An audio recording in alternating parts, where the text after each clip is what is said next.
I just got back from seeing Expendables 2 today, and so I'm just going to quickly talk about the film and tell you what I thought about it. I will try not to spoil anything about it, but just to be warned, I may accidentally let one slip, so hey, I apologise in advance. When I came to this film, I wasn't really expecting much, I was expecting simply just an action film, which is exactly what I got.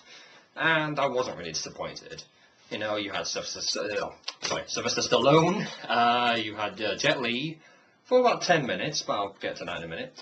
You had Dolph Lundgren, you had, Jason Statham, you had all the good ones, Arnold Schwarzenegger, Bruce Willis.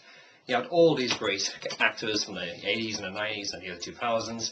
All of these people all in one film. You expect it to be great. And it is, but it isn't. It's a case that, well, think of it this way. Say, for example, you're a big Arnold Schwarzenegger fan. You would want him to have a lot more screen time than all the others. Or say you're a big Jet Li fan. You want him to have a lot more screen time than all the rest. But some of these big names have little more than cameo roles. Say, for example, Chuck Norris. Now, Chuck Norris is great in this film, but his lines probably take up maybe half a page of a script. That's about the extent of what he says. Arnold Schwarzenegger plays a bigger role in this film than he did in the last one. He has a gun this time. But I think that we weren't really promised, though, but we're kind of given the impression that he would have a lot more to do in this film. And to be fair, he does do a lot more in this film than in the last one. But he's only in it slightly more than Chuck Norris is, And then let's get to Jet Li. In the first film, the film was mostly about Jet Li, Sylvester Stallone, and Jason Statham. In this one, well, he literally parachutes out the movie. I'm really serious when I say this. He parachutes out the film. Now, again, I'm not going to spoil anything, but let's just say if you go and watch the film, you know exactly what I'm talking about. Because he parachutes out and you don't see him again. So, see the film, you know what I'm on about. The story. Well, the story is not exactly Shakespeare. It's essentially it's a revenge film.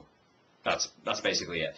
It's what a lot of the action films of the 80s and 90s were, a revenge film. The villain kills one of the hero's friends or family.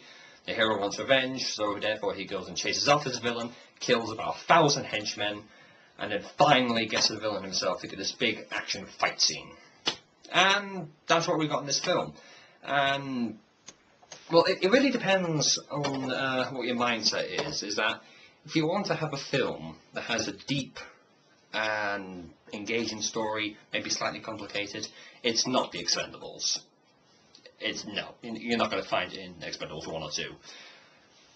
But if you simply just want to have dumb, mindless action that you can see well, you want The Expendables. Because unlike a certain bunch of Michael Bay films, excuse me, The Expendables has clear-cut action. You can see what's going on, you can see everything, you can see everything clearly, and I can't complain about that whatsoever.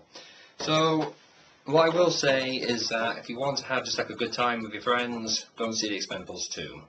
And that's all I've got to say about it, so see ya.